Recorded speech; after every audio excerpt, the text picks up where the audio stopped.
Hello दोस्तों, तो कैसे हो आप सभी। तो आशा करते हैं आप सभी अच्छे होंगे। तो आज के इस वीडियो में हम आपको ट्रिपल सी एग्ज़ाम से रिलेटेड आपको 25 क्वेश्चन लेकर आए हैं डेली की तरह।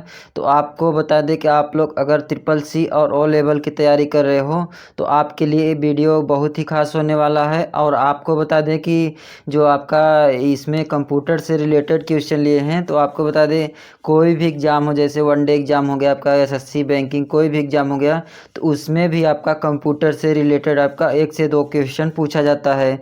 तो आप लोग ये सोचकर क्लास मिस न करें कि ये केवल ट्रिपल सी और ओ लेवल के लिए है। तो आपको याद रखना है कि इसमें सभी के लिए, सभी एग्ज़ामों के लिए आपका महत्वपूर्ण हो जाता है। तो चलिए हम बिना किसी देरी का स्टार्ट करते हैं। तो सबसे पहला आपका प्रश्न क्या है।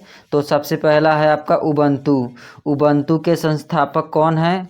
ऑप्शन है आपका चार्ल्स बेबेज, मार्क जुकरबर्ग, सुंदर पिचाई, मार्क शटलवर्थ।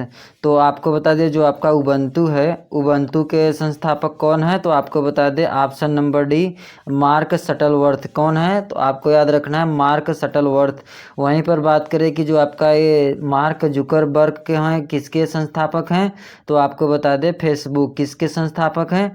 तो आपको याद रखना है जो मार्क जुकरबर्ग हैं फेसबुक के संस्थापक हैं। वहीं पर बात करें कि जो आपका सुंदर पिचाई हैं किसके सीईओ हैं। तो आपको बता दें गूगल के।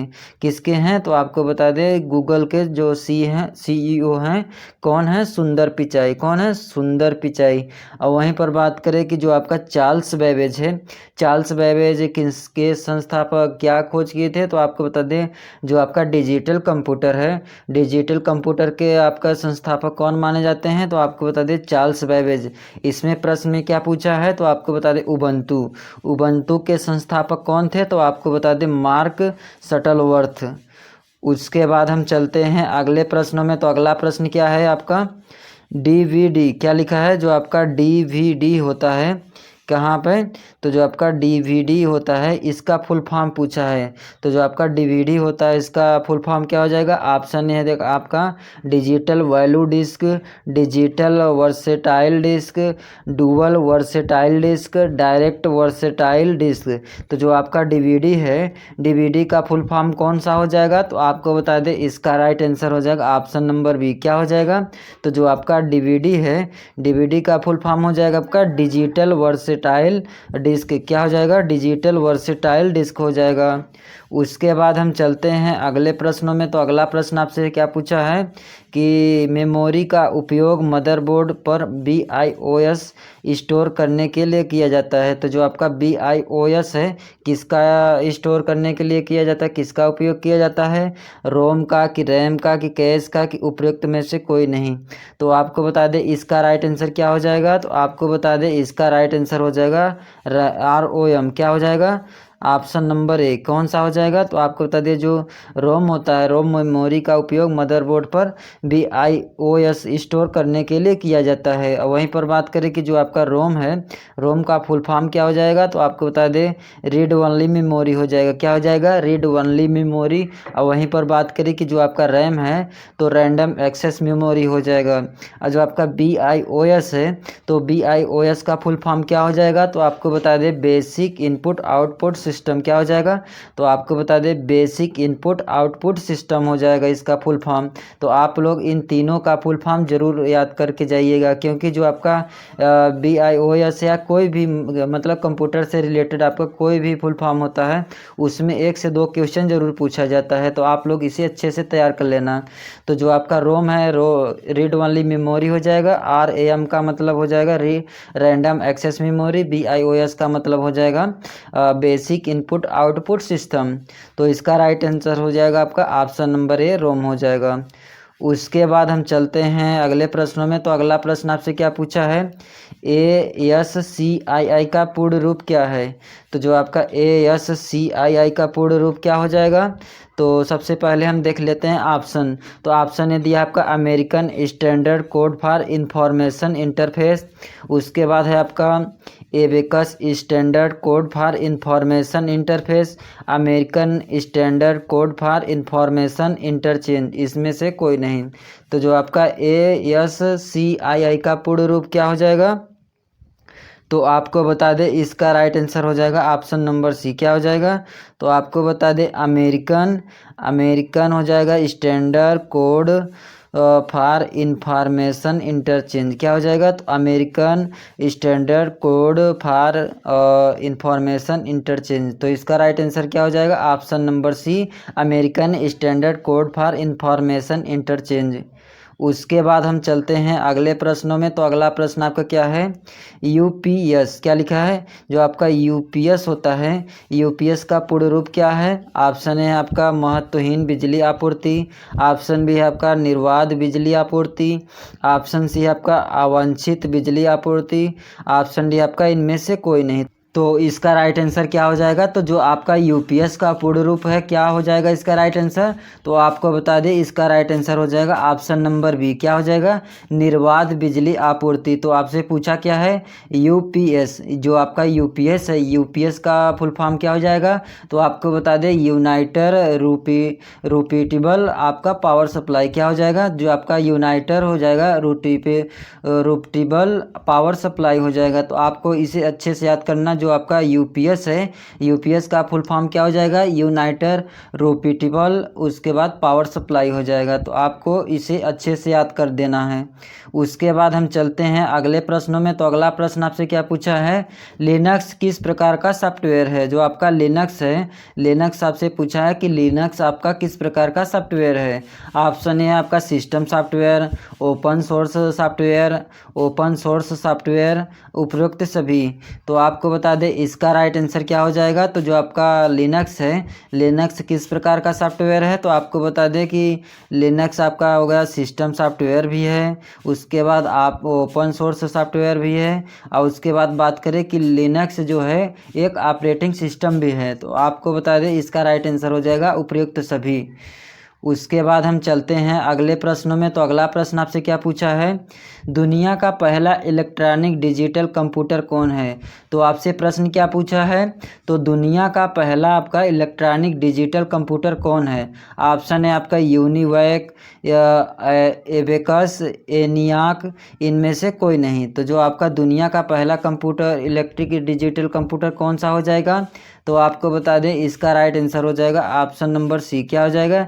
एनियाक हो जाएगा। तो आपको इसे अच्छे से याद करना है, क्योंकि आपसे प्रश्न पूछा है दुनिया का पहला इलेक्ट्रॉनिक डिजिटल कंप्यूटर कौन है? तो आपको याद रखना है एनियाक कंप्यूटर हो जाएगा। उसके बाद हम चलते हैं अगले प्रश्नों में। तो अगला प्रश्न क्या है? जो आपका डाट मैट्रिक है, डाट मैट्रिक आपका प्रिंटर किस प्रकार का है? ऑप्शन है आपका प्रभाव, गैर प्रभाव, ए और बी दोनों, कोई नहीं। तो आपको बता दें इसका राइट आंसर क्या हो जाएगा? तो जो आपका डाट मैट्रिक है क्या प्रकार हो जाएगा? तो आपको बता दें इसका राइट आंसर हो जाएगा ऑप्शन नंबर ए। क्या हो जाएगा? तो आपको याद रखना है ऑप्शन नंबर ए हो जाएगा। उसके बाद हम देखते हैं कि अगला प्रश्न क्या है। तो अगला प्रश्न है आपका वह संख्या। क्या पूछा है? वह संख्या जिसका आधार 16 है। तो ऐसा कौन सा हो जाएगा सिस्टम? ऑप्शन है आपका ऑक्टल सिस्टम, हेक्साडेसिमल, उसके बाद decimal system, binary numbering system. तो इसका राइट आंसर क्या हो जाएगा? तो आपको बता दें किसमें 16 होते हैं, किसमें से किस सिस्टम में होते हैं। तो आपको बता दें इस ऑप्शन नंबर बी हो जाएगा। क्या हो जाएगा? तो जो आपका हेक्साडेसिमल होता है, हेक्साडेसिमल में आधार कितना होता है? तो आपको बता दें कि 16 होता है। और ऑक्टाडेसिमल किस में होता है? तो आपको बता दें 8 होता है उसका आधार। तो उसके बाद हम चलते हैं अगले प्रश्नों में। तो अगला प्रश्न आपका क्या दिया है कि जो आपका लिब्रे ऑफिस राइटर है, टेम्पलेट या फाइल का एक्सटेंशन क्या है? तो आपसे प्रश्न सीधे क्या पूछ सकता है कि जो आपका लिब्रे ऑफिस राइटर है फाइल का एक्सटेंशन क्या है? ऑप्शन है आपका .opt, .odt, .ott, OTP। तो इसका राइट आंसर क्या हो जाएगा? तो आपको बता दें कि जो आपका लिब्रे ऑफिस राइटर है, लिब्रे ऑफिस राइटर का फाइल एक्सटेंशन क्या हो जाएगा? तो आपको बता दें .odt। क्या हो जाएगा? तो इसका राइट आंसर हो जाएगा ऑप्शन नंबर बी .odt। उसके बाद हम चलते हैं अगले प्रश्नों में। तो अगला प्रश्न आपसे क्या पूछा है, तो प्रश्न है आपका सर्वर से मेल को डाउनलोड करने के लिए कौन सा प्रोटोकॉल यूज होता है। तो जो आपका सर्वर होता है मेल को डाउनलोड करने के लिए कौन सा प्रोटोकॉल का यूज होता है। ऑप्शन है आपका HTTP, SMTP, POP3, तीनों। तो आपको बता दें इसका राइट आंसर क्या हो जाएगा। तो आपको बता दें इसका राइट आंसर हो जाएगा ऑप्शन नंबर सी। क्या हो जाएगा, तो आपको बता दें POP3। उसके बाद हम चलते हैं अगले प्रश्नों में। तो अगला प्रश्न आपसे क्या पूछा है, इनमें से कौन सा 3D मॉडलिंग सॉफ्टवेयर नहीं है। तो क्या पूछा है प्रश्न, जो आपका 3D मॉडलिंग सॉफ्टवेयर नहीं है, कौन सा नहीं है। गूगल स्केचअप, उसके बाद है फिन एक्स्ट्रा, ब्लेंडर, इनमें से कोई नहीं। तो आपको बता दें जो आपका 3D मॉडलिंग सॉफ्टवेयर कौन सा नहीं है। तो आपको बता दें इसका राइट आंसर हो जाएगा ऑप्शन नंबर बी। क्या हो जाएगा, तो आपको बता दें कि जो आपका फिन एक्स्ट्रा, क्या लिखा है, फिन एक्स्ट्रा जो है ये 3D मॉडलिंग सॉफ्टवेयर नहीं है। उसके बाद हम चलते हैं अगले प्रश्नों में। तो अगला प्रश्न आपसे क्या पूछा है कि जो आपका BHIM भीम UPI द्वारा एक दिन में कितने रुपए भेज सकते हैं। तो आप लोग बहुत लोग इस्तेमाल करते हैं जो कि आपको भीम UPI है आपका एप्लीकेशन। इसमें से पूछा है कि जो आपका भीम UPI एप्लीकेशन है एक दिन में कितने रुपए भेज सकते हैं। तो कौन सा हो जाएगा राइट आंसर। ऑप्शन है 50,000 की 70,000 की 40,000 की 1,00,000। तो आपको बता दें जो आपका भीम UPI एप्लीकेशन है इसमें कितना पैसा भेज सकते हैं। तो आपको बता दें इसमें पर डे कितना भेज सकते हैं। तो आपको बता दें 1,00,000 कितना तक इसमें लिमिट है भीम UPI ऐप में। तो आपको बता दें 1,00,000 तक आप पर डे सेंड कर सकते हैं पैसा। उसके बाद हम चलते हैं अगले प्रश्नों में। तो अगला प्रश्न क्या है, अमेजन द्वारा, क्या लिखा है, अमेजन द्वारा लॉन्च की गई क्लाउड सेवा का क्या नाम है। ऑप्शन है आपका कोरटाना, AWS, ACS, सभी। तो आपको बता दें जो आपका अमेजन द्वारा लॉन्च की गई क्लाउड सेवा का नाम क्या है। तो आपको बता दें इसका राइट आंसर हो जाएगा ऑप्शन नंबर बी। क्या हो जाएगा, AWS हो जाएगा। क्या हो जाएगा, AWS हो जाएगा। उसके बाद हम चलते हैं अगले प्रश्नों में। तो अगला प्रश्न आपसे क्या पूछा है, क्यूआर कोड का पूरा नाम क्या है। तो आप लोग बहुत लोग इस्तेमाल करते होंगे कि जो आपको जी किसी भी तरह का पेमेंट करना है तो आप लोग देखते होंगे दुकान पर यहाँ पे लगा होता है पेटीएम का या अमेजन का, तो यहाँ पे क्यूआर होता है। तो जो आपका क्यूआर है उसका पूरा नाम क्या है। तो आपको बता दें जो आपका क्यूआर है, क्यूआर का पूरा नाम फुल फॉर्म क्या हो जाएगा। तो आपको बता दें क्विक रिस्पांस कोड हो जाएगा। क्या हो जाएगा, तो आपको याद अच्छे से याद करना है जो आपका क्यूआर होता है क्विक रिस्पांस कोड हो जाएगा। तो इसमें से राइट आंसर क्या हो जाएगा। तो आपको बता दें क्वालिटी रिस्पांस कोड हो जाएगा कि त्वरित प्रतिक्रिया कोड हो जाएगा कि त्वरित प्रतिक्रिया कार्ड हो जाएगा, इनमें से कोई नहीं। तो आपको बता दें जो आपका क्यूआर है, क्यूआर का राइट आंसर क्या हो जाएगा, ऑप्शन नंबर बी। क्या हो जाएगा, त्वरित प्रक्रिया कोड हो जाएगा, जिसे हम क्विक रिस्पांस कोड बोल सकते हैं। क्या बोल सकते हैं, तो जो आपका क्यूआर है, क्यूआर को हम क्विक रिस्पांस कोड बोल सकते हैं। उसके बाद हम चलते हैं अगले प्रश्नों में। तो अगला प्रश्न आपसे क्या पूछा है, तो जो आपका HTTP का पोर्ट नंबर क्या होता है। तो जो आपका वेबसाइट में देखे होंगे आप लोग HTTP जो दिखाई देता है सबसे पहले स्लैश होता है, उसके बाद पहले ये नंबर होता है, मतलब ये कोड होता है HTTP। तो इसमें से पूछा है कोड नंबर क्या होता है। तो आपको बता दें जो आपका HTTP है इसका फुल फॉर्म क्या हो जाएगा। तो आपको बता दें हाइपर टेक्स्ट ट्रांसफ़र प्रोटोकॉल। क्या हो जाएगा, हाइपर टेक्स्ट ट्रांसफ़र प्रोटोकॉल। इसमें से पूछा है पोर्ट नंबर क्या होता है, 80 होता है कि 25 होता है कि 443 होता है कि इनमें से कोई नहीं। तो जो आपका HTTP होता है इसमें से कौन सा राइट आंसर हो जाएगा। तो आपको बता दें पोर्ट नंबर कितना होता है। तो आपको याद रखना है 80 होता है। और वहीं पर बात करें फुल फॉर्म की, तो फुल फॉर्म हो जाएगा आपका हाइपर टेक्स्ट ट्रांसफ़र प्रोटोकॉल हो जाएगा। क्या हो जाएगा, हाइपर टेक्स्ट ट्रांसफ़र प्रोटोकॉल हो जाएगा। उसके बाद हम चलते हैं अगले प्रश्नों में। तो अगला प्रश्न आपसे क्या पूछा है कि जो आपका मोजिला ब्राउज़र किस सन में लॉन्च हुआ था। जो आपका मोजिला ब्राउज़र है तो आपको क्या पूछा है कि किस सन में लॉन्च हुआ था। 2008 में लॉन्च हुआ था, 1999 की कि 2001 में कि 2002 में। तो आपको बता दें इसका राइट आंसर क्या हो जाएगा। तो इसका राइट आंसर हो जाएगा ऑप्शन नंबर डी। क्या हो जाएगा, जो आपका मोजिला ब्राउज़र एप्लीकेशन है, क्या है, ब्राउज़र है, किस सन में लॉन्च किया गया था? तो 2002 में। किस सन में? तो मोजिला ब्राउज़र आपका 2002 में लॉन्च किया गया था। उसके बाद हम चलते हैं अगले प्रश्नों में। तो अगला प्रश्न आपसे क्या पूछा है? भारतीय रिजर्व बैंक द्वारा, क्या लिखा है? भारतीय रिजर्व बैंक द्वारा किया गया सबसे अधिक मूल्य का नोट कौन सा है? तो जो आरबीआई है आपका, आरबीआई के द्वारा सबसे अधिक मूल्य द्वारा नोट कौन सा है? 500 का है कि आपका 1000 का है कि आपका 2000 की 20,000? तो आपको बता दें इसका राइट आंसर क्या हो जाएगा? तो जो 18 का है इसका राइट आंसर हो जाएगा ऑप्शन नंबर डी। क्या हो जाएगा? तो जो आपसे प्रश्न पूछा है सबसे अधिक मूल्य नोट किसका है? तो आपको बता दे आपका 2000 का नोट हो जाएगा। बात करें कि 20,000 का, 20,000 का तो अभी तो नोट ही नहीं आया ही, बाकी 500 तो आपका छोटा हो जाएगा, 1000 भी आपका छोटा। तो जो आपका पूछा है भारतीय रिजर्व आरबीआई द्वारा सबसे अधिक मूल्य नोट कौन सा है? तो आपको बता दे 2000। किसका नोट है सबसे अधिक बड़ा? तो आपको बता दे 2000 का। उसके बाद हम देखते हैं अगले प्रश्नों में। तो अगला प्रश्न आपसे क्या पूछा है? आईएसपी। क्या पूछा है? आईएसपी। आईएसपी की बात करें तो आईएसपी का फुल फॉर्म क्या हो जाएगा? तो आपको बता दे इंटरनेट सर्विस प्रोवाइडर। क्या हो जाएगा? तो आपको बता दे इंटरनेट सर्विस प्रोवाइडर हो जाएगा। तो आपसे यही पूछा है कि आईएसपी का काम क्या होता है। ऑप्शन है आपका नेटवर्क को सुरक्षा प्रदान करता है, कि फाइल वाल प्रोवाइड करता है, कंप्यूटर को तेज गति प्रोवाइड करता है, कि इंटरनेट सेवा प्रदान करता है। तो जो आपका आईएसपी है, आईएसपी का काम क्या होता है? तो आपको बता दें इसका राइट आंसर होता है जो आपका इंटरनेट में सेवा प्रदान करता है किसके मदद से होता है? तो आपको बता दें आईएसपी की मदद से। आईएसपी का फुल फॉर्म क्या हो जाएगा? तो इंटरनेट सर्विस प्रोवाइडर हो जाएगा। उसके बाद हम चलते हैं अगले प्रश्नों में। तो अगला प्रश्न क्या है आपका? टेक्स्ट को बोल्ड करने के लिए किस टैग का उपयोग करते हैं? तो आपको बता दें कि जो आप लोग HTML में टैग यूज करते हैं, तो आपसे प्रश्न क्या पूछा है कि टेक्स्ट को बोल्ड करने के लिए आप किस टैग का यूज करते हैं? स्ट्रॉन्ग का, कि बी का, कि बोल्ड का, कि ए और बी भिन्न? तो आपको बता दें कि अगर आपको HTML में कोड लिखना है, आपको बोल्ड लिखना है, तो किसका इस्तेमाल करते हैं? तो आपको बता दें कि स्ट्रॉन्ग का भी, और किसका किसका करते हैं? तो आपको बता दें ऑप्शन नंबर डी हो जाएगा। क्या हो जाएगा?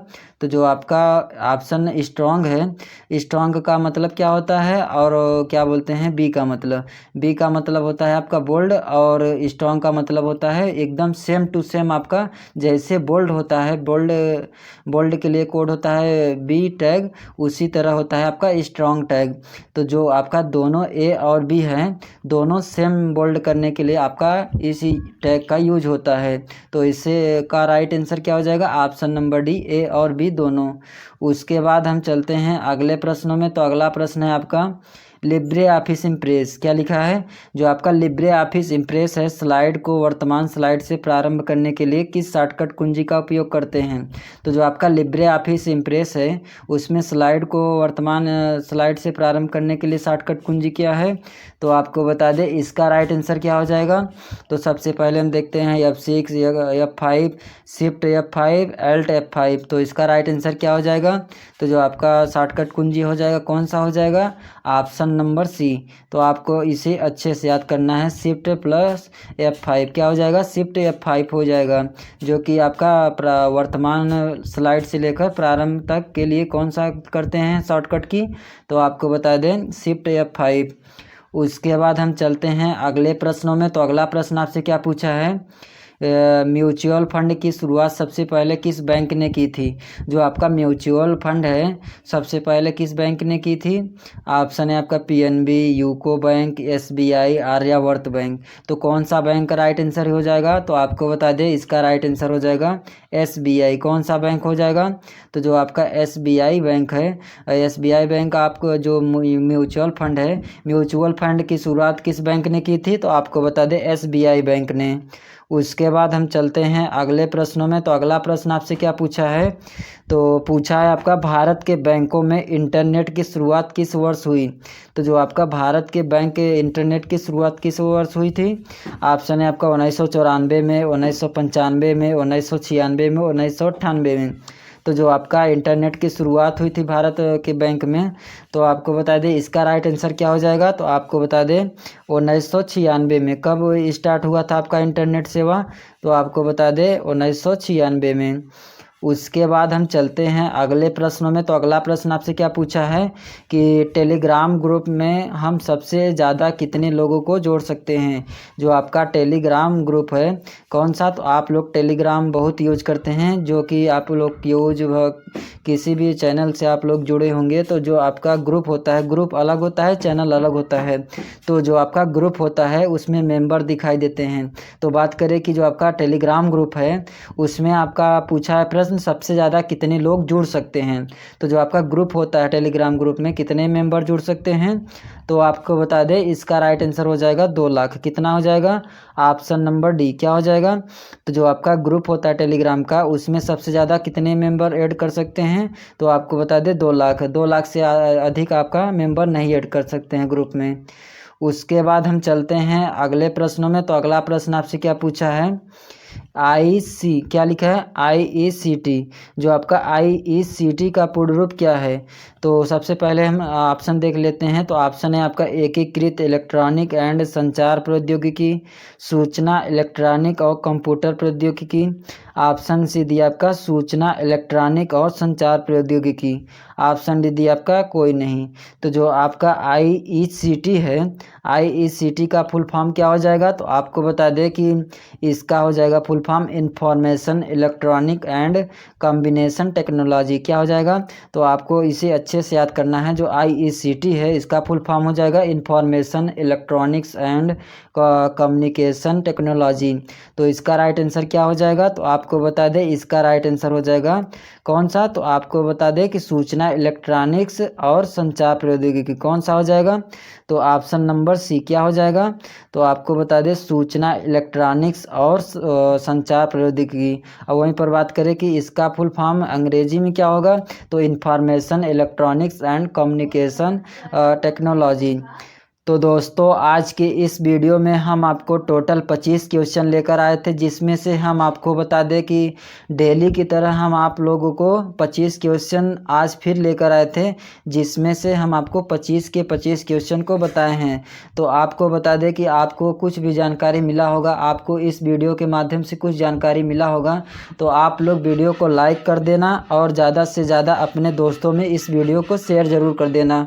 और बात करें कि आप लोग अगर SSC और O लेवल की तैयारी करना चाहते हैं या कंप्यूटर से रिलेटेड जानकारी रखना चाहते हैं, तो हमारे इस चैनल से जुड़कर तैयारी कर सकते हैं या जानकारी ले सकते हैं। बाकी आपके तो यूट्यूब पर बहुत सारे वीडियो अपलोड है, वहां से भी देख सकते हैं। जहां से आपको अच्छा लगे वहां से आप लोग देख सकते हैं। तो दोस्तों चलिए हम अगले वीडियो में मिलते हैं। धन्यवाद।